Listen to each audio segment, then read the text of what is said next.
Hello and welcome back to the other side of the cell. This is Michael Jackson with you again.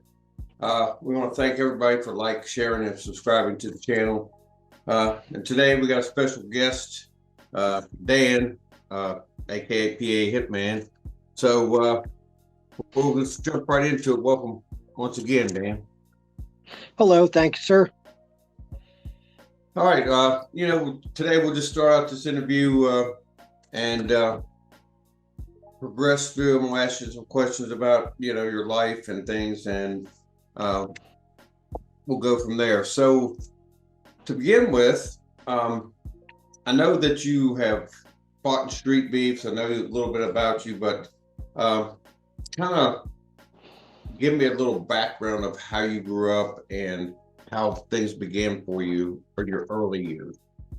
Okay, I grew up in the country, and once I became a teenager, I started hanging out in the city more, and that's kind of where I started getting into trouble and mixing with the wrong crowd, and getting into my criminal activity and stuff. Been around gangs, and I've been around murders, and anybody that you could think of, I've been around them, and I'm kind of well rounded with the company I keep. And I ended up going to jail more than a couple times, a few times. And this last time I went in for a sentence to 10 to 20 months, and just got out and decided to change my life around and start kicking the shit out of life and winning at life. So what do you think was the challenges that you faced that got you into that in the first place?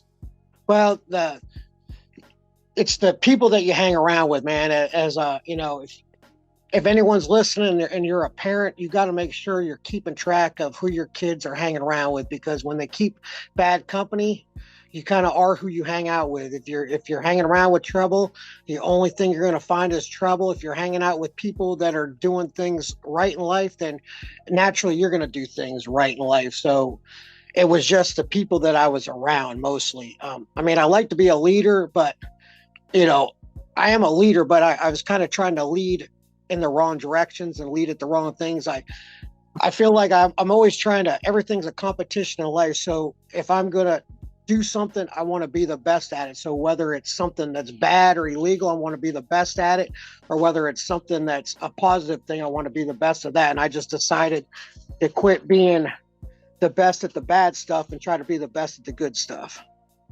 Right, because I truly believe that everybody's a 30-second decision away from going to prison or changing their life for the bad. Just a split-second decision caused that to happen. Oh, that's absolutely true. Yes. I could think of it. Yeah.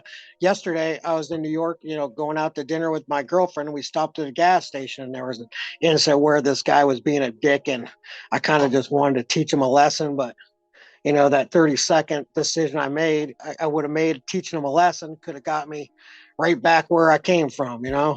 Yeah, And I decided not to. that's kind of the thing the young guys don't get. They get out here and go wild, and they don't realize it could change their life forever.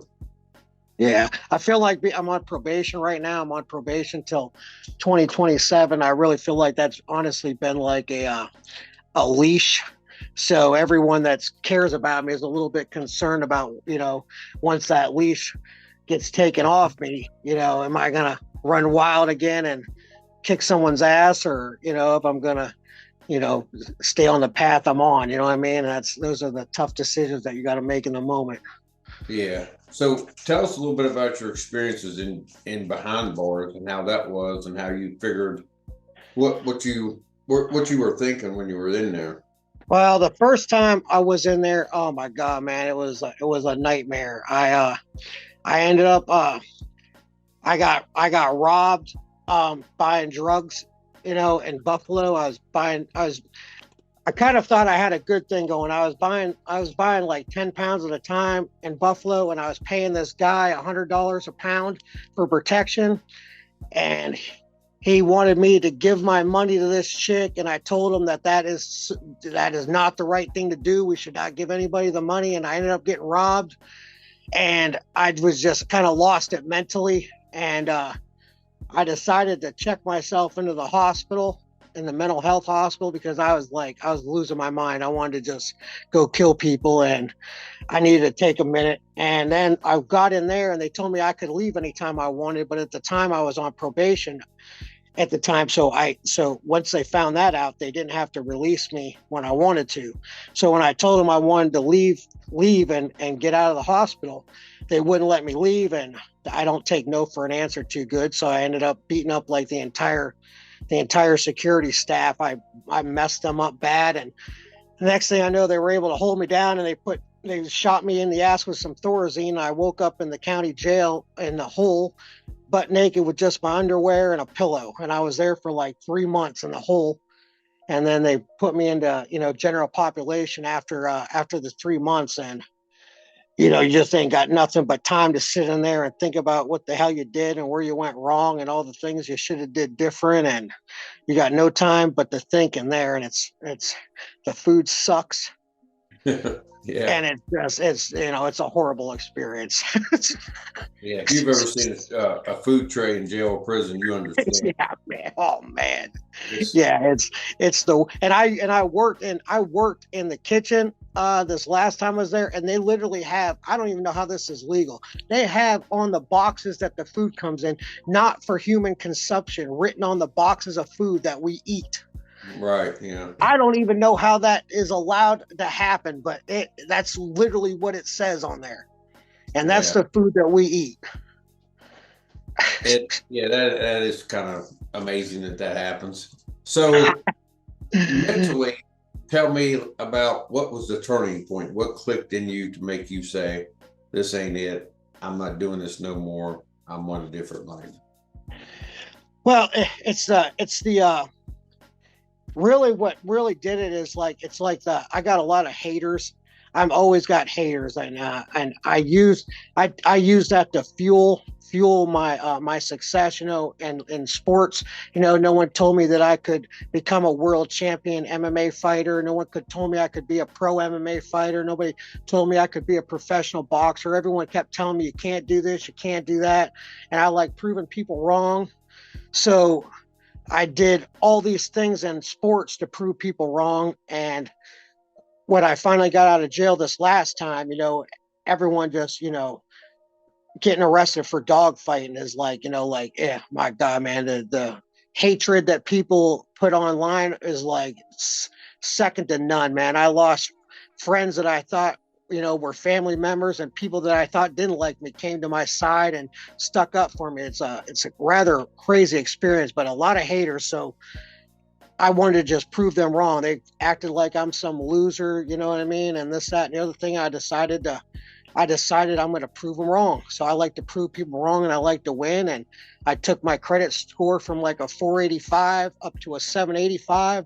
I bought a house 3 years later, just getting out of jail. And I made just over 6 figures, this past year on my job. Like, I am winning at life right now. And I just like to, it just makes me feel good that I had all these people that didn't think that I could do it. And now I'm doing it.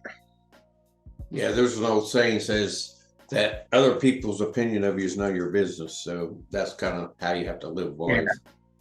Yeah, I love haters. They literally fuel me. The more that I have, the better I do. So, what did the street life or that life take from you, and what did it give you? Like, what was the I good? definitely, I honestly wouldn't change anything if I could redo it. I honestly wouldn't change anything, because it really made me the person that I am today. It taught me a lot of lessons. I've seen a lot of things that most people wouldn't see. I mean, I try to tell people, like, you'd have to buy a movie ticket to, I've lived a life that most people would have to buy a movie ticket to see. And like, that is like the honest to God's truth. I've seen just about everything. There's not many things I haven't seen. And, Yeah. It taught me a lot. It made me So, what smarter. did go ahead? No, go ahead. It just made me like way smarter than I am Yeah. now. Like, there's stuff that the streets teach you that you can never learn in school. Right, right. So, what did the role of street beefs and MMA and fighting? How did that all kind of help you or come about and all that? Well, I got picked on a lot when I was a kid. I was a real small kid, and I got bullied, horribly bullied, and it just made, I just ended up wanting to really like learn how to defend myself and fight. So I just would ask everyone from the age of like 10, 11 years old, what I should do to become tougher so I can, stick up for myself and quit getting bullied. And the first person that I talked to told me you got to learn how to wrestle. If anyone's gone to high school, they know that no, I don't know a wrestler that's ever getting bullied. Wrestlers don't get bullied in high school. So I started wrestling. I started getting into boxing and MMA and Brazilian jiu-jitsu, and I just engulfed myself into just learning how to fight. I just loved it. The discipline, the dedication it took. I just love it. It's basically like my way of life now. So I've checked out some of your fights on street beefs, and I saw a couple of those, and saw where you fought this younger guy and you beat him, and it's kind of like a lot of young guys think they can fight, but if they don't have the experience, they walk into the wolf pack and get taken care of. So tell us how that experience in street beefs of fighting and how what that whole experience is like going there. Street beefs. Oh man, people just have no idea what it's like at street beefs. I've been to like regular MMA events, boxing events, and things like that. The atmosphere at street beefs is second to none. I try to tell people that is younger than me that wants to get into like MMA, maybe that have an opportunity to make it big in MMA, how important street beefs can rocket their career. For example, like someone could fight in a local show, in their local city, and if they're lucky, they're probably getting, this is lucky, 300 to 500 views on the videos. You're gonna get that in the first 10 seconds. As soon as a street beefs video gets uploaded, you're gonna get 2 to 500 views in the first 10 seconds. So I've had videos, some of their short videos have had 5 million views, and I'm not somebody that is really trying to fight pro MMA. I've done that already. I'm retired. So for somebody that really wants their career skyrocketed, street beefs is a must. It gives them such a platform that and gets them seen and known. Yeah, street beefs is huge. And it also, the thing is, what people don't understand is Face, that's the owner of street beefs, I know him, you're related to him, Chris. But he does so many good things for people. He runs food drives for Thanksgiving. He gets fundraisers for Christmas presents for kids that aren't doing too well in life. He's doing so many positive things. So street beefs is a big deal, in my opinion, to the community as well. He's doing so many good things that you can't even count how many good things that guy does for the community. Yeah, that's cool stuff. So the next question I would ask is kind of like when you have a bad day and you're about ready to, you know, think that you're on the edge. How do you bring yourself back and stay on track? Oh man, I have those all the time. So man, I'll tell you, I go through that all the time. I have a really bad temper. I've had to deal with like, temper problems my whole entire life. I was a lunatic when I was younger. So like my temper, back when I was younger, I was a maniac. So now it's like way better, but it still isn't as good as it could be. So anytime I get those feelings like, man, like I want to snap out and, probably do something that's going to get me thrown back in jail. I try to do something. I work on something at my house. I'll build like I built these shelves down in my basement. Something I try to do something that is going to take so much of my time. It's that I need to concentrate completely on the task that's going on. That's going to take my mind off of it. So I need to do something constructive that I need to think really hard about. So I'll build something, or I'll go work out in the garage, or I'll just do something that'll take my mind off of it. I'll listen, like a lot of times I like music, so I'll listen to, I'll go take a drive in my car and just, listen to music. I got to find something I can do to get my concentration off what is bothering me or making me mad. And I just keep thinking that, there, you know, there's going to be a brighter day tomorrow. I got to just get through this rough time and not let my short-term reaction, cause me bigger problems. Right, I get it. So let's say we journey backwards, and you could talk to your the young kid that was, for when you first started getting in trouble, 14, 13, whatever the age was. Yeah. What would you know yourself to do? I would tell myself to learn a trade and quit hanging out with those kids that you're hanging out with, because you ain't getting into nothing but trouble with those kids. You got to pick some new friends. You got to find some new friends. So how would you define success now compared to what you thought success looked like?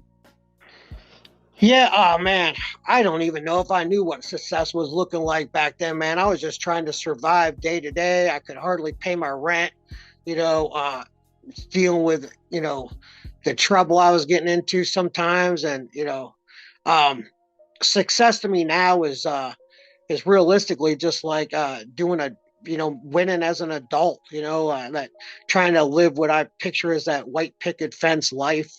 I haven't had that yet, so I'd like to have that. So I'm working on that. I got a girlfriend I'm engaged to now, and I got a good job. Yeah. I bought a house. I'm trying to buy more. I'm working on saving up to buy some rental property now, and just, try to generate some generational wealth.